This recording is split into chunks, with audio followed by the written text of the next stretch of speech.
Paper 6 અથવા દાખલા number 39 પાણીથી પૂર્ણ ભરેલી એક અર્ધગોળાકાર ટાંકી છે, તેને પાઇપ દ્વારા 3.4 લીટર પ્રતિ સેકન્ડના દરથી ખાલી કરવામાં આવે છે। ટાંકીનો વ્યાસ 3 મીટર હોય તો તેને અડધી ખાલી કરવા માટે કેટલો સમય જોઈએ? પાઈ બરાબર 22/7 લો। ધ્યાન આપો ભાઈ, અહીંયા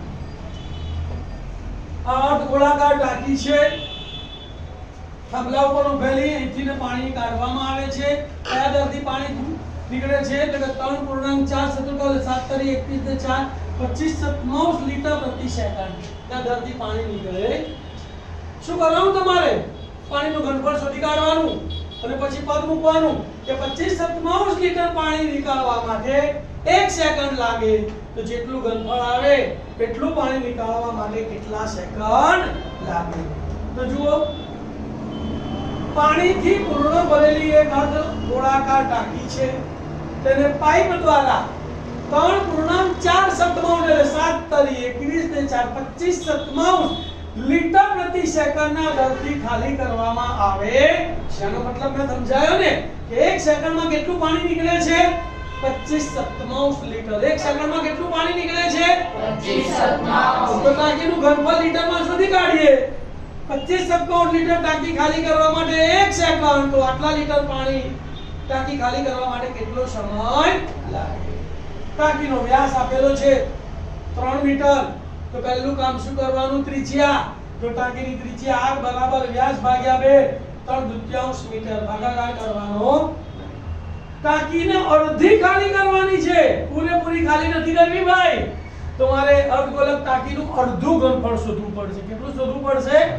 તો આપણે લખીશું કે અર્ધગોળાકાર ટાંકીના ખાલી કરેલા પાણીનું ઘનફળ, અર્ધગોળાકાર ટાંકીના ખાલી કરેલા પાણીનું ઘનફળ બરાબર 1/2 ગુણ્યા અર્ધગોળક ટાંકીનું ઘનફળ બરાબર 1/2 ગુણ્યા અર્ધગોળક ટાંકીના ઘનફળનું સૂત્ર શું? 2/3 પાઈ r નો ઘન। એમાં તો હું પૂછું 1/2 ગુણ્યા 2/3 પાઈની જગ્યાએ ગુણ્યા 22/7 ગુણ્યા r નો ઘન। r છે 3/2 કેટલી વાર? 3 વાર। કેટલી વાર? ચલો 2 ઉડી ગયા, ઉડી ગયા। અહીંયા 3 ઉડી ગયા, ઉડી ગયા। 2 કેટલા આયા? 11। તો કેટલા બચ્યા? 11 ગુણ્યા 3 ગુણ્યા 3 એટલે 3 તરી 9, 9 ગુણ્યા 11 એટલે 99। છેદમાં કેટલા બચ્યા? 7 ગુણ્યા 2 ગુણ્યા 2 એટલે 7 દુ 14 28। તો 99/28 ઘન મીટર। અને શેમાં ફેરવીશું આપણે? લીટરમાં। તો 1 ઘન મીટર બરાબર 1000 લીટર। તો 1000 વડે ગુણવા પડે, તો 99/28 ગુણ્યા 1000 લીટર। કારણમાં લખવાનું 1 ઘન મીટર બરાબર 1000 લીટર। પદ મૂકી દેવાનું હવે કે 25/7 લીટર ટાંકી ખાલી કરવા કેટલો સમય લાગે? 1 સેકન્ડ। તો 99/28 ગુણ્યા 1000 લીટર ટાંકી ખાલી કરવા કેટલો સમય લાગે? તો માટે લાગતો સમય બરાબર આ બેનો ગુણાકાર અને આ ભાગાકારમાં, તો 99/28 ગુણ્યા 1000 ગુણ્યા 1, 99/28 ગુણ્યા 1000 ગુણ્યા 1 અને છેદમાં 25/7 25 અને છેદનો છેદ ક્યાં ગયો? ઉપર બરાબર। તો હવે જુઓ, સાતે ભાગ ચાલે, 7 × 7 અને 7 × 28, 25 × 100, તો 2 મિનિટ કાપી લીધા, તો 99/10 એટલે કે 990 સેકન્ડ લાગે।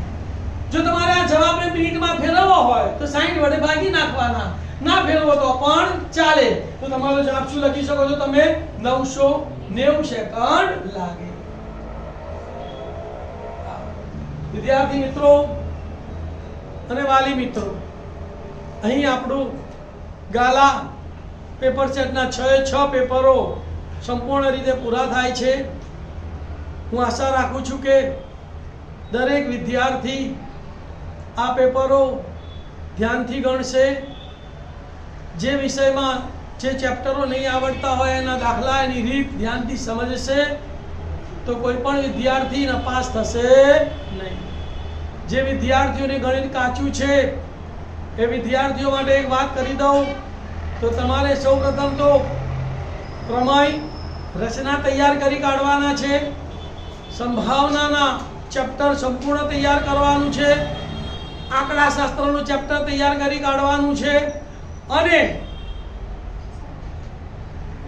સમાંતર શ્રેણી આટલા ચેપ્ટર તૈયાર કરી કાઢશો ને તો તમને કોઈ પણ વ્યક્તિ પાસ થતા રોકી શકશે નહીં અને ક્યારેય નપાસ થશો નહીં. થોડી ટિપ્સ આપી દઉં તમને પેપર કેવી રીતે લખવું વિદ્યાર્થી મિત્રો. તો દરેક સેક્શન તમારે નવા પાને લખવાનું છે.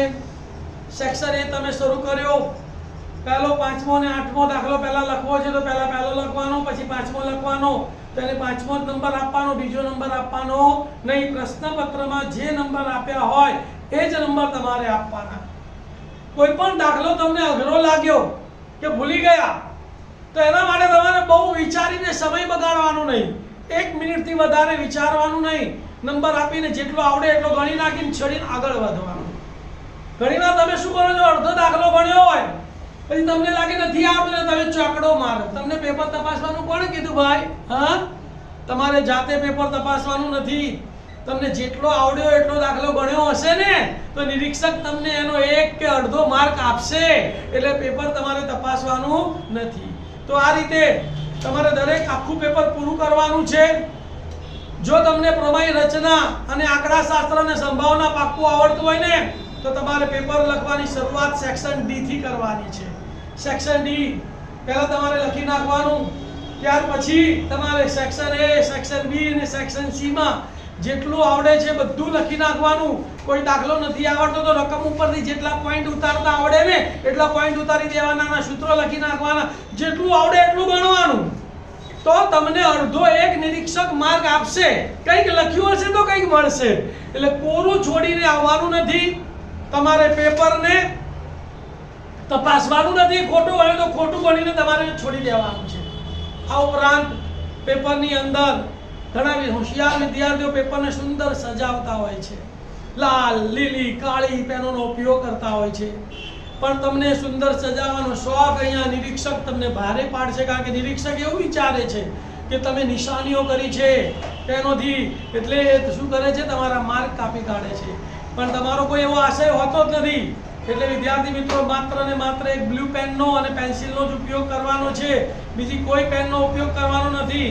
પેપરની અંદર ક્યાંય જય માતાજી કે જય રામાપીર દાદા કે જય અંબામાં એવું કંઈ લખવાનું નથી.